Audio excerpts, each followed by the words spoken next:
explorers, and welcome to a chilling expedition into one of the world's most enigmatic and perilous destinations, the mysterious Sentinel Island. Today, we unravel the haunting truth behind this isolated paradise, where a visit could lead to fatal consequences. Join me as we explore into the history, the dangers, and the reasons why setting foot on this lost island known as Sentinel Island could jeopardize your life. The Sentinelese people are believed to be direct descendants of the first human migration out of Africa, making them one of the oldest surviving tribes in the world.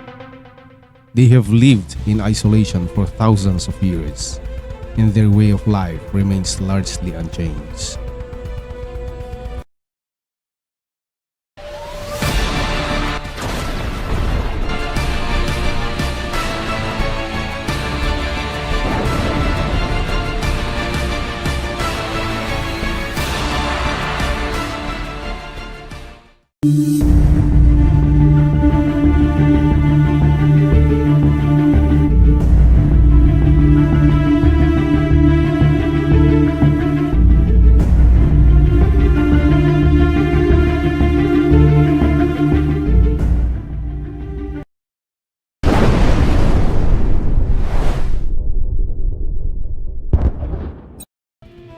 Located within the Andaman Islands, an Indian archipelago in the Bay of Bengal, North Sentinel Island shares its surroundings with South Sentinel Island.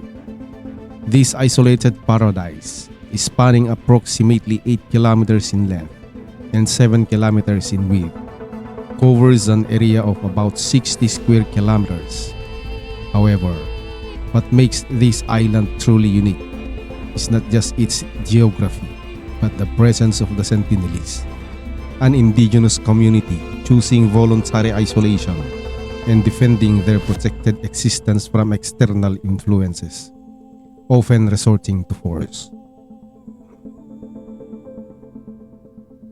To safeguard the Sentinelese from infectious diseases to which they likely lack immunity, the Andaman and Nicobar Islands Protection of Aboriginal Tribes Act of 1956 strictly prohibits travel to the island and any approach closer than 5 nautical miles. The Indian Navy patrols the area, ensuring compliance with these regulations. Administratively, the island belongs to the South Andaman District within the Indian Union Territory of Andaman and Nicobar Islands. However, in practice, the Indian government acknowledges the islanders' desire to solitude and imposes restrictions, allowing only remote monitoring from a safe distance. In a significant policy shift in 2018, the government of India excluded North Sentinel Island from the restricted area permit regime, aiming to boost tourism and grant access to researchers and anthropologists with pre-approved clearance. Despite these changes, the Sentinelese remain resilient in maintaining their isolation. The Sentinelese defense mechanisms against outsiders are well documented. They have repeatedly attacked approaching vessels, shooting arrows at boats and low-flying helicopters. Tragically, these encounters have resulted in injury and death, exemplified by the killing of 2 fishermen in 2006 and the death of American missionary Chan Chow in 2018. Interestingly, the Onge, another indigenous group in the Andamans, were aware of North Sentinel Island's existence. They referred to it as Chia da Akwokweye and share cultural similarities with the Sentinelese. However, linguistic differences between the Onges and the Sentinelese exacerbated during the 19th century when the British brought Onges to North Sentinel Island, indicate a significant period of separation. In essence, North Sentinel Island remains a realm of mystery and danger, where the Sentinelese fiercely guard their isolation and the outside world strides cautiously, respecting the delicate balance of a unique and secluded community.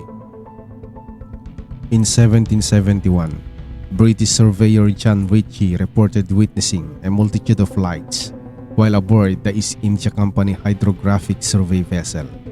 the Diligent as it sailed past the island.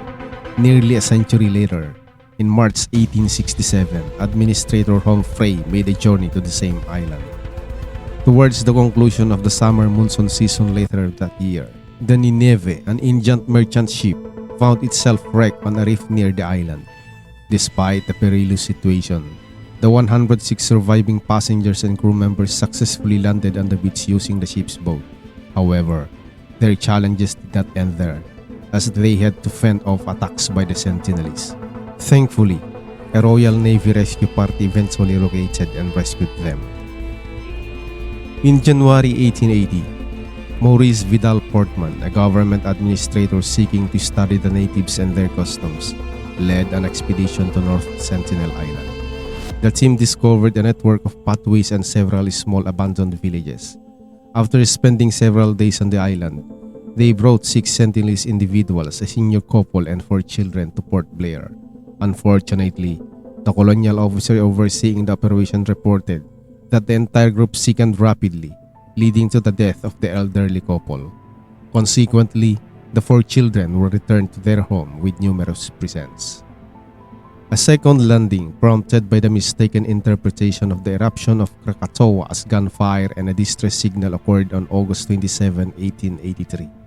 A search party landed on the island, left gifts, and then returned to Port Blair.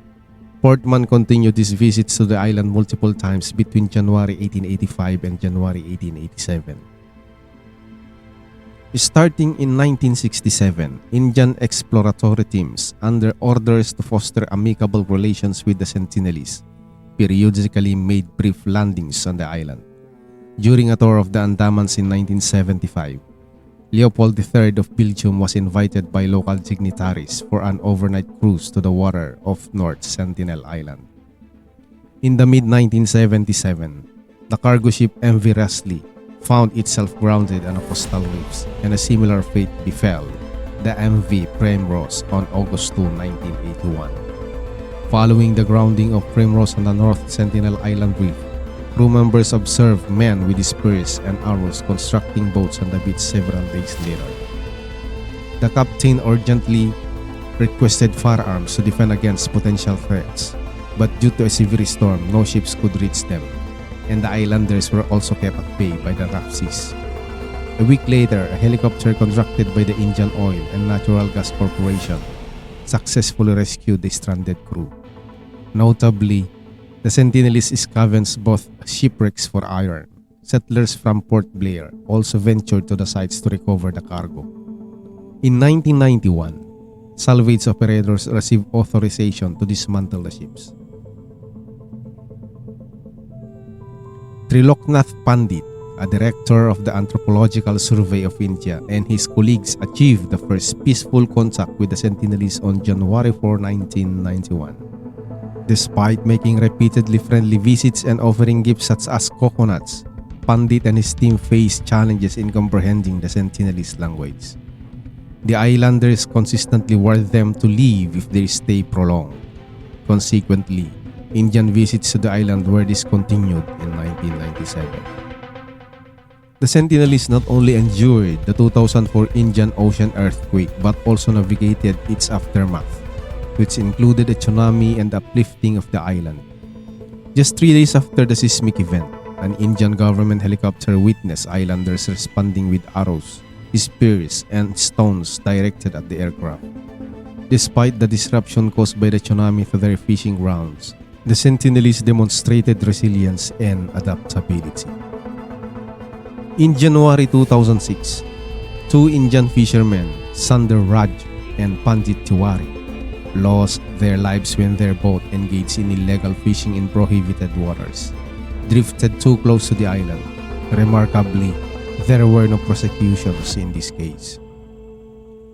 Fast forward to November 2018, when a 26-year-old American missionary, John Allen Chow, was tragically killed during an unauthorized trip to the restricted island. Chow, sent by Missouri-based All Nations, aimed to preach Christianity to the Sentinelese. 7 individuals were apprehended by Indian police on suspicion of aiding Chow's illegal access to the island. Violating the Indian law, that prohibits entry within a 5 nautical mile radius around the island. The fisherman who transported Chow reportedly witnessing tribesmen dragging his body along a beach and burying it. Despite numerous attempts by Indian authorities, including a tense encounter with the tribe, Chow's body remained unrecovered.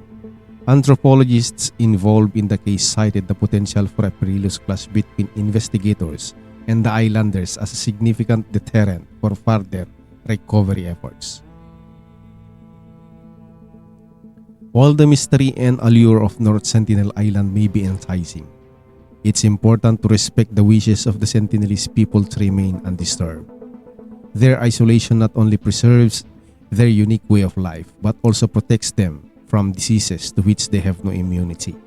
So, while we can't visit this lost island, we can certainly marvel at its existence from afar. That's all for today's video. Have you heard of other forbidden islands or mysterious places? Share your thoughts in the comments below. And if you enjoyed this journey to North Sentinel Island, don't forget to give this video a thumbs up and share it with your friends. And please subscribe for more exciting content. And as always, thank you for watching.